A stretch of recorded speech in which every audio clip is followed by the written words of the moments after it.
আমরা বৃন্দাবনে একখানা ভক্তের চরিত্র পাই, সবাই তাকে লালাবাবু বলে ডাকেন। তো তিনি একজন সিদ্ধ মহাত্মার কাছে, এক সময় তিনি শেঠজি ছিলেন, তো বিশাল সম্পদের অধিকারী ছিলেন, আমাদের বাংলার লোক ছিলেন। তো তিনি যখন তার মনের মধ্যে যখন বৈরাগ্যের উদয় হলো, তিনি বৃন্দাবনে গেলেন সমস্ত বিষয়কে ত্যাগ। সিদ্ধ মহাত্মা কৃষ্ণদাস বাবাজি মহারাজের কাছে তিনি দীক্ষা গ্রহণ করবেন স্থির করলেন। কিন্তু দীক্ষা তো আর সহজে হয় না। বললেন, তোমার এখনো দীক্ষা হতে অনেক বড় বাকি আছে, যাও ভিক্ষাটন করো, ভিক্ষা করে মাধুকরী করে নিয়ে আসো। মহাপুরুষ বোঝে কাকে কোন সেবা দেওয়া উচিত। লালাবাবু শেঠজি, যার অসংখ্য দাস দাসী, তাকে কোন সেবা দিচ্ছে? নিকৃষ্ট সেবা, ভিক্ষাটন। তো ভিক্ষাটনে গিয়েছে, এখানে ওখানে ভিক্ষা করছে, অনেক দিন হয়ে গেছে। প্রভু, তাহলে এখন তো দীক্ষা দেন? না না, এখনো তোমার অনেক বাকি আছে। ভিক্ষা করতে তুমি কোথায় কোথায় যাও? বলছেন, এখানে যাই, ওখানে যাই, এই বাড়ি যাই, সে বাড়ি যাই। আচ্ছা, পূর্বে তোমার সঙ্গে যাদের শত্রুতা ছিল, তাদের বাড়িতে ভিক্ষা করেছো কোনোদিন? তার বাড়িতে ভিক্ষা করে আসো। শত্রুর বাড়িতে ভিক্ষা করতে হবে এবার। তখন শেঠ গেছে, লালাবাবু গেছে শত্রুর বাড়িতে ভিক্ষা। শত্রু মানে মকদ্দমা হেরে গেছে, সেই শত্রুতা পূর্বে, সেই শত্রুর বাড়িতে ভিক্ষা করতে গেছে। তিনি যদি না যেতেন, কিংবা ভাবতেন যে আমি শেঠ, আমি যেতে পারি নাকি ওখানে শত্রুর বাড়িতে ভিক্ষা করতে, না না, এটা সম্ভব না, থাক, দীক্ষা থাক, তাহলে আর দীক্ষা হবে। আজকে যখন শত্রু বাড়ির থেকে ভিক্ষা গ্রহণ করে গুরুদেবের সামনে আসছে, গুরুদেব বলছে কালকেই তোমার দীক্ষা হবে। তার মানে কি বোঝাচ্ছেন? যে তুমি এখন থেকে শত্রু মিত্রকে সমজ্ঞান করতে শিখেছ। তাহলে আমরা কোথায় অভিমান নিয়ে বসে থাকি? ভগবান বললেন শত্রু মিত্রকে সমান বোধ করতে। কেন শত্রু হবে? তিনিও তো তোমার মতো ভগবত অংশ, কেন শত্রু সে? এই কথাগুলোকে বারে বারে মনে রাখতে হবে।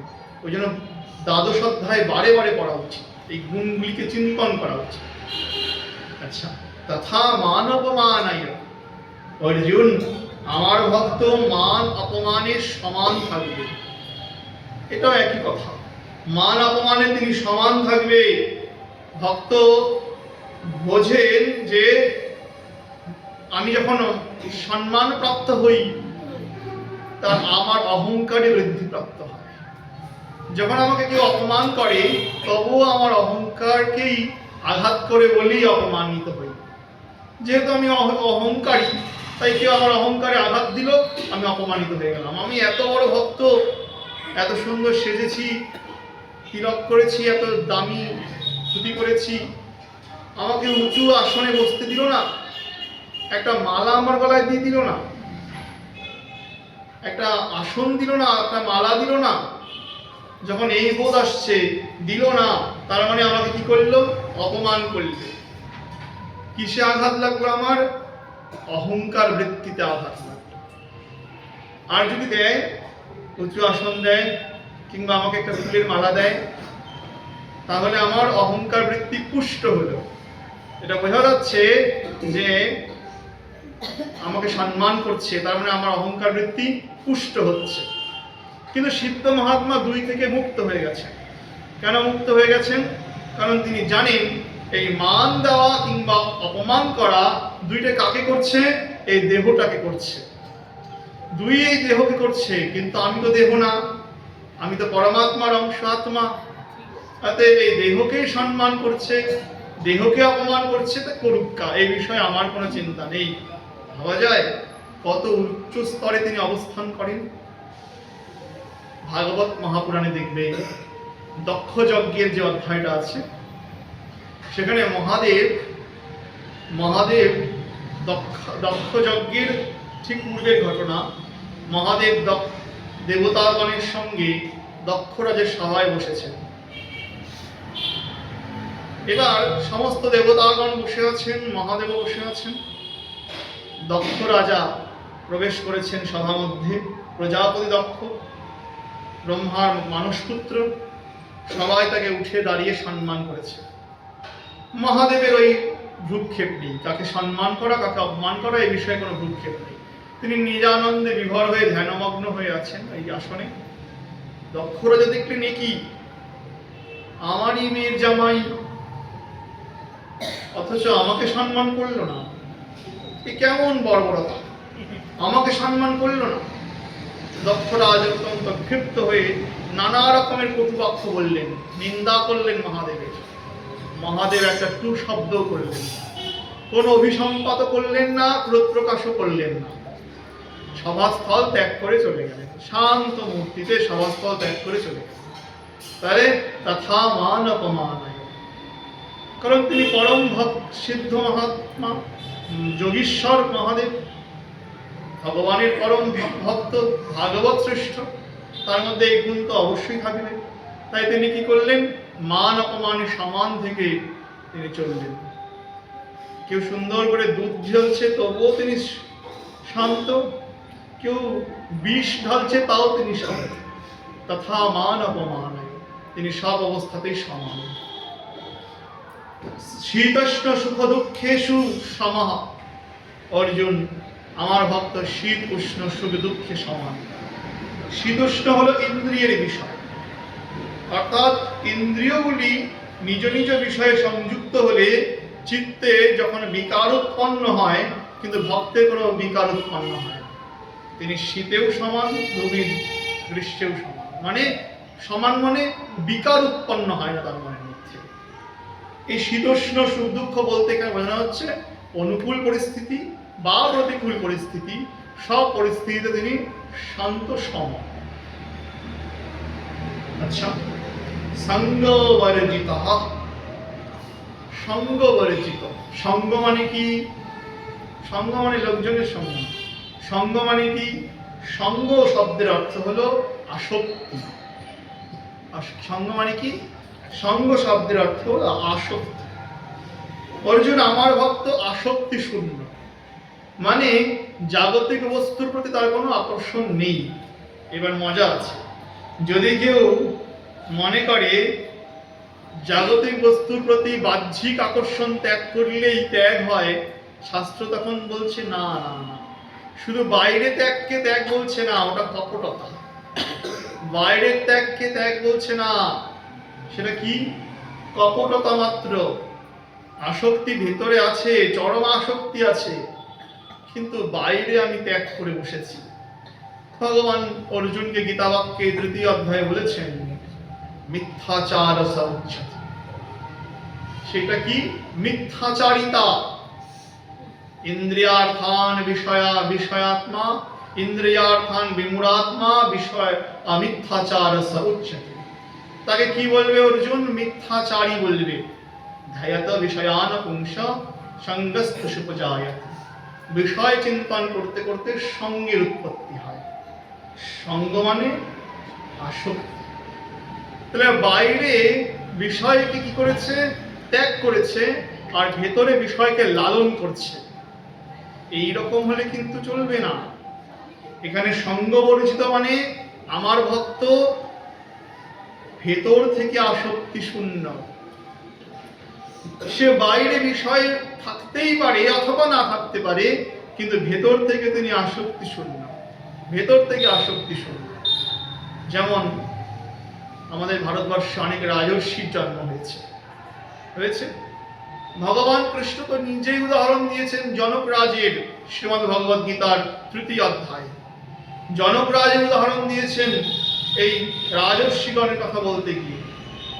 তিনি রাজা, সমস্ত কর্মকে সম্পাদন করে, রাজ ঐশ্বর্যকে ভোগ করে, কিন্তু ভেতর থেকে ঐশ্বর্য শূন্য। ভেতরে তিনি সন্ন্যাসী, বাইরে তিনি রাজা, কিন্তু ভেতরে তিনি সন্ন্যাসী। কি আশ্চর্য! রাজর্ষি, রাজা হয়েও তিনি ঋষি হয়েছেন। এরকম ভারতবর্ষে অনেক রাজর্ষির উৎপত্তি হয়েছে, এমনকি ভগবানও তাদেরকে অঙ্গীকার করেছে। জনক রাজের জামাতা হয়ে আসছেন কে? স্বয়ং ভগবান রামচন্দ্র। এমন মহাপুরুষ না হলে কি কোনোদিন হয় নাকি? তাহলে রাজা হয়েও তিনি ঋষি, মানে রাজা বাইরে, কিন্তু ভেতরে তিনি ঋষিত্ব প্রাপ্ত হয়েছে, ভেতরে তিনি আসক্তি শূন্য হয়েছে।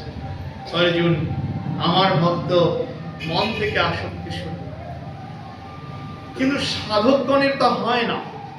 যারা সাধন করতে শুরু করেছেন, ভজন করতে শুরু করেছেন, তাদের পুরোপুরি আসক্তি শূন্য হওয়া সম্ভব হয় না। সিদ্ধ মহাত্মা হলেই আসক্তি পুরোপুরি শূন্য হয়।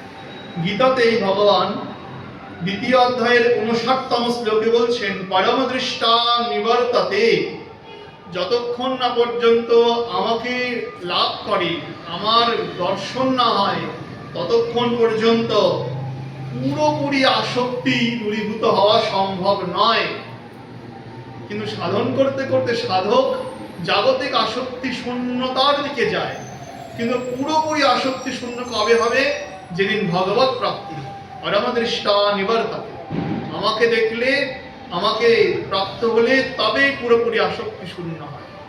সেই জন্য সাধকের কাম, ক্রোধ, লোভ থেকে সাবধানে চলা উচিত। বেশি আত্মবিশ্বাস ভালো না। যদি কেউ সাধন করতে করতে মনে করে আমার কাম, ক্রোধ, লোভ সব চলে গেছে, অনেকদিন সাধন করছি, অনেকদিন ভজন করছি, এগুলো সব চলে গেছে, এত আত্মবিশ্বাস ভালো না। বিরাট বিরাট ঋষিরও পতন ঘটেছে এই জায়গাতে আসে, হয়েছে না? বিশ্বামিত্র ঋষি বিরাট তপস্বী, তপস্যার চরম শিখরে পৌঁছেছে, কিন্তু উর্বশী এসে তাকে তার তপস্যাকে নষ্ট করে দিয়েছে। অথচ কখন এই সব দূরীভূত হবে? বললেন পরম দৃষ্টা নিবর্ততে, যখন আমাকে দর্শন হবে তখন আসক্তি, ক্রোধাদি সব দূরীভূত হবে। তার মানে সাধককে সাবধানে থাকা উচিত। এখানে যার কথা বলছে তিনি সাধক না, তিনি কে? সিদ্ধ মহাত্মা। তাহলে অর্জুন আমার ভক্ত কেমন হবে?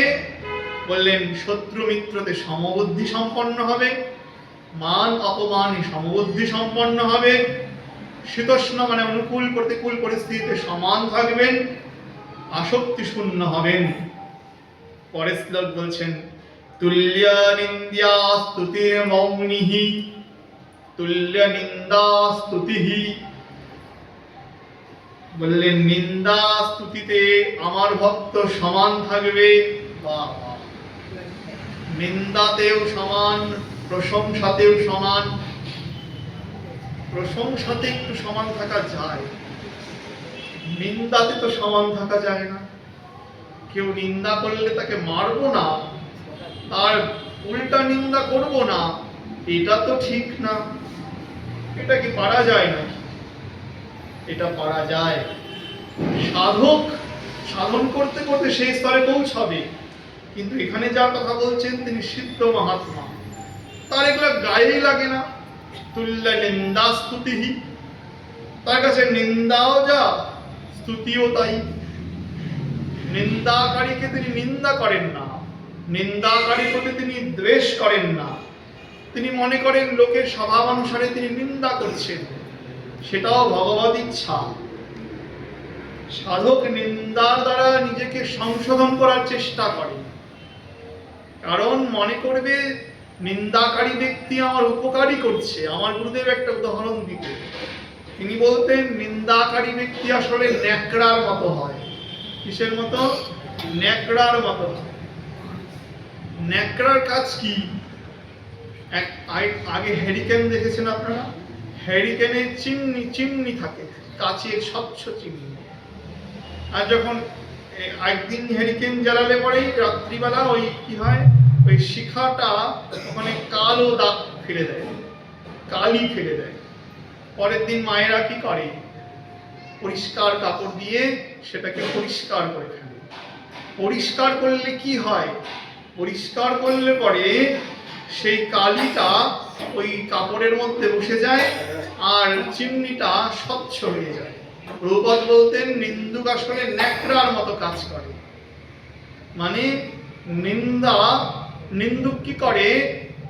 শাস্ত্রের বাক্য, নিন্দুক মানে তার জিহ্বা দিয়ে অন্যের অপবিত্রতাকে পরিষ্কার করে দেয়। জিহ্বা দিয়ে বলছে শাস্ত্র। নিন্দুক ব্যক্তি নিজের জিহ্বা দিয়ে অন্যের অপবিত্রতাকে নষ্ট করে দেয়, তাকে পবিত্র করে।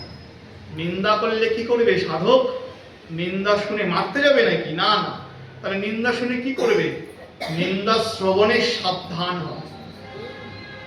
নিন্দা শুনলে সাবধান হবেন যে এই দোষ আমার মধ্যে আছে, তাহলে এগুলিকে কি করা উচিত? এই দোষের স্খলন করা উচিত, অপনোদন করা উচিত, দোষকে দূরীভূত করা উচিত। এই বিচার করবে সাধক, এটাই বিচার করবে। নিন্দা শুনলে নিন্দুকের পাল্টা নিন্দা করলেই অপরাধ হবে, ভক্তি নষ্ট হয়ে যাবে। কেন নষ্ট হবে? কারণ ওই নিন্দুকের মধ্যেও পরমেশ্বর বসে আছেন। কি মুশকিল! তাহলে সাধক সাবধান হবেন, যে ওটা শ্রবণ করে সাবধান হবেন, এই দোষ যদি আমার মধ্যে থাকে তাহলে দোষটাকে কি করব? দূর করব, আর যেন নিন্দা কেউ না করতে। স্তুতি, সম্মান প্রাপ্তি, কেউ প্রশংসা করলো, প্রশংসায় সাধক কি করবেন? সাধকের কথা বলছি। সাধারণ মানুষ প্রশংসা শুনলে কি হয়? আনন্দিত হয়, আরো শুনতে যায়, ওখানে বসে গিয়ে আগায় আগায় যায়, কি বললো গো, কি বললো গো, আরো বেশি শুনতে যায়। কিন্তু সাধক কি করবেন? ভক্ত কি করবেন? বললেন প্রশংসায় লজ্জিত হবেন। প্রশংসায় কি হবেন? লজ্জিত হবেন, শুনবেন না, সেই স্থান ত্যাগ করবেন।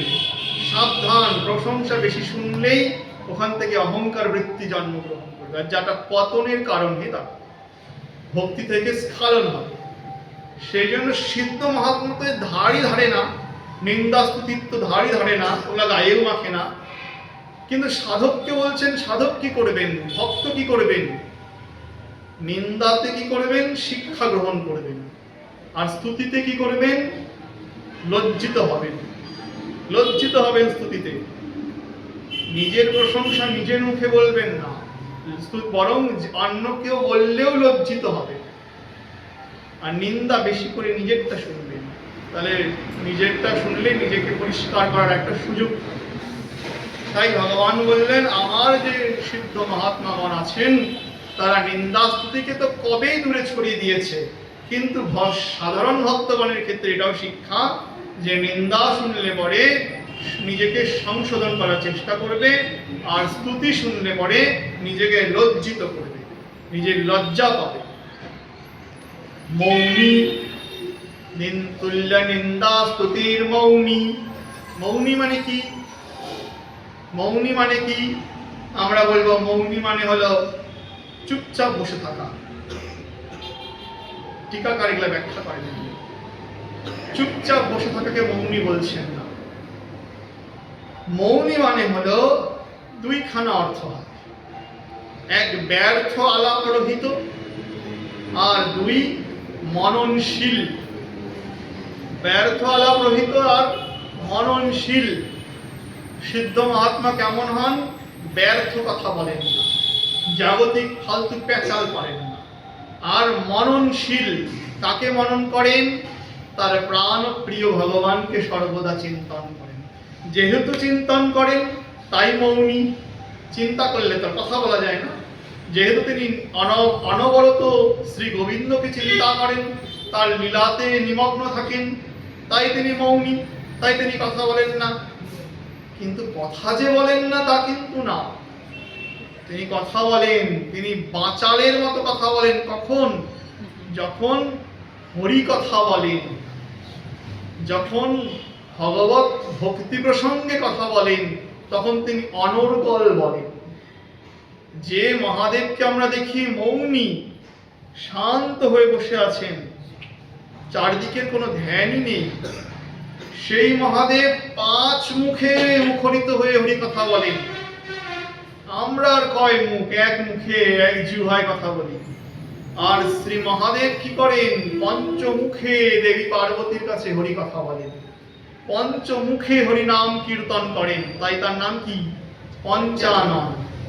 তিনি পাঁচ মুখে হরি কথা বলেন, পাঁচ মুখে হরি নাম করেন। তার মানে যে মৌনী পুরুষ ধ্যানমগ্ন হয়ে তার ইষ্টকে স্মরণ করছেন, তিনি আবার বাঁচালো, একটা মুখ না, পঞ্চমুখ বিশিষ্ট, পাঁচ মুখে হরি কথা বলেন। তাহলে কি বোঝাচ্ছেন শাস্ত্র? মৌনী হবে কোথায়? জাগতিক ক্ষেত্রে মৌনী হবে, বেশি কথা বলি। আর মুখরিত হবে কোথায়? হরি কথায় মুখরিত হবে। যখন জাগতিক কথা আসবে, অন্যের কথা আসবে, তখন মৌনী হবে, কারণ সেগুলি দুঃখের কারণ হয়ে দাঁড়াবে আস্তে আস্তে। আমরা দেখি নাই ভাগবতে জড়ভরত, পরম ভাগবত জড়ভরত পূর্ব জন্মের শিক্ষা নিয়ে এই জন্মে আর কথাই বলেন নাই। কিন্তু কথা যে বলেন নাই তা কিন্তু না, কথা বলেছেন কখন? রুহুগণকে যখন শিক্ষা দিচ্ছেন ভাগবতী শিক্ষা, সেই সময় কিন্তু তিনি বাচাল হয়েছেন, কথা বলছেন। সারা জীবনে ওই কথা বল, শুরু প্রথম কথা বলা, ভাগবতী কথা বলা। তাহলে আমার ভক্ত কেমন হবে? মৌনী হবে। না হলে নলকুয়োর প্রার্থনা করতে পারে বাণী গুণানুকথনে, আমাদের মুখ যেন তোমার কথাই বলে। আমরা চুপচাপ থাকতে চাই না, কিন্তু জাগতিক কথাও বলতে চাই না। আমাদের মুখ যেন সর্বদা কি করে? তোমার কথাই বলে কৃষ্ণ। তাই বাণী গুণানুকথনে প্রার্থনা করছেন ভগবৎ চরণে।